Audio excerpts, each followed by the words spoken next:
Good evening and welcome. My name is Corey Spratland. I'm the orchestra director here at Ridgeview Middle School, and this is the beginning orchestra. They started out plucking, and today is the day they finally get to present to the public them playing all together with the bow.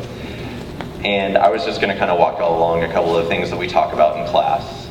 The 3 factors of tone production for the bow. One of them is bow weight, how heavy the bow is, because it can get a crunchy sound. I'm sure you've heard a few of those. And then it can also get kind of a wispy sound, so it's trying to find that balance with that. The second one is bow speed. If it's too fast, it's going to sound wispy. If it's too slow and heavy, crunchy again. And then it's where they place the bow on the string. I'm going to take this for just a moment. The contact point is actually right here in between the bridge and this long black piece of wood, which is called the fingerboard. And their goal is to keep it right there, and their bow is supposed to stay straight with the bridge. And you would think, well, yeah, there's just three things they need to think about while they're playing with the bow. But they're also using their left hand, and they've got to figure out how this is and how to hold it up and the rhythms. So they are multitasking like crazy. The first one that we're going to play for you is called A Strand of DNA, and this is the funny thing about orchestra music is that it's full of puns. So it's the D and the A string, but they also like to throw a little science humor in there. So we are going to perform for you their open strings, and you'll see them also take a bow lift, which is they have a down bow, which is opening their arm, and then when they take a repeat, they have to do another down bow, and that's why they have to take the bow lift. So this is A Strand of DNA.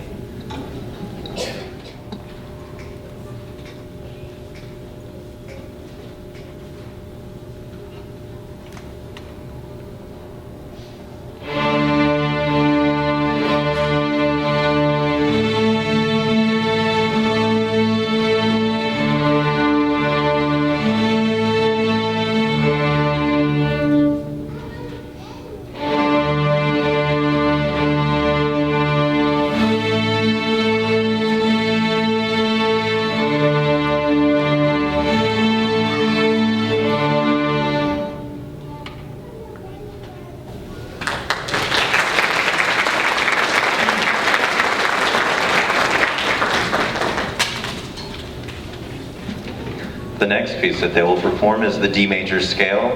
And in orchestra and band and choir and piano and anything that has to do with music, you always play scales. So this is kind of the first day that they get to start living the first day of the rest of their life of scales. And this is where we put the bow with the left hand. So they're now multitasking even more. And something I forgot to tell you about down bows and up bows. Down is to the right, and up bow is closing their arm or to the left. And they lead and follow with their wrist. So many times students will start playing any stringed instrument and they try to use their entire arm and the bow just goes all over the place. And they have down bow position, which is where their wrist collapses. And then up bow position is where they bring it up. And I always say something smells really good on your wrist. And that's kind of how we do that, where it's like they're painting. They've got to have that fluid motion. So watch for that as they play the D major scale.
At the end, they all put their bow in the air. I call it the not it game, just like, you know, when people be like, not it, not it, not it. So on that one, that's just to make sure, because at the end, sometimes students will just go on autopilot, and they're gonna play double the notes no matter what, but at the very end, they only had one of those notes, and that's when I was like, you need to put your bow in the air. That way, the bow's not touching the string, you're not making any sound.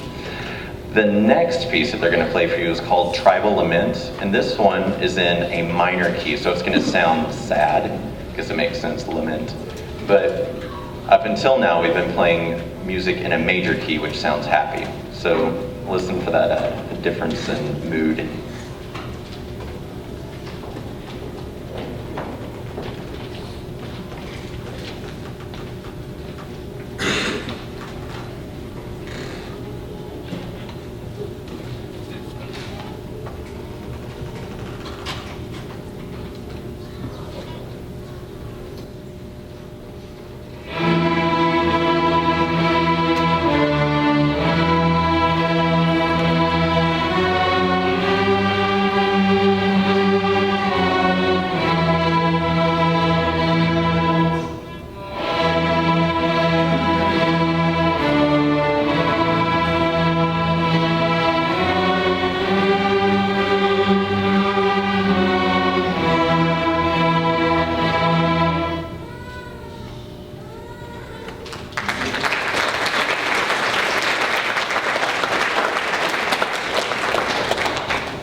Next we have Jingle Bells, and it's a familiar tune, and I don't think I need to explain much about it. So we hope you enjoy Jingle Bells.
The next piece that they will be performing is Cross Buns, and on this one they'll be playing quarter notes, which is one beat for each, a beat of sound per beat, and there are 4 beats in each measure, and then they also are playing eighth notes, which is dividing that beat in half, so it goes twice as fast.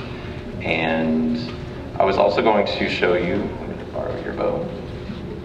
The students have been working on their bow holds since this last time, and the finger placement is so important. They always figure, why can't I just hold it and just make sound on the instrument? Later on, there's going to be some really specific techniques that they're going to learn. And the way they place their thumb is so that the thumbnail is facing out. The ring finger is placed on the dot. Middle finger goes to the metal part right here called the ferrule. And then you'll bring the bow stick into the first finger knuckle, the middle line, and then violins, violas hold their pinkies on top, and then cellos and basses will have it here. So this is Hot Cross Buns with eighth notes and great bow holds.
final piece that we will play for you is Ode to Joy.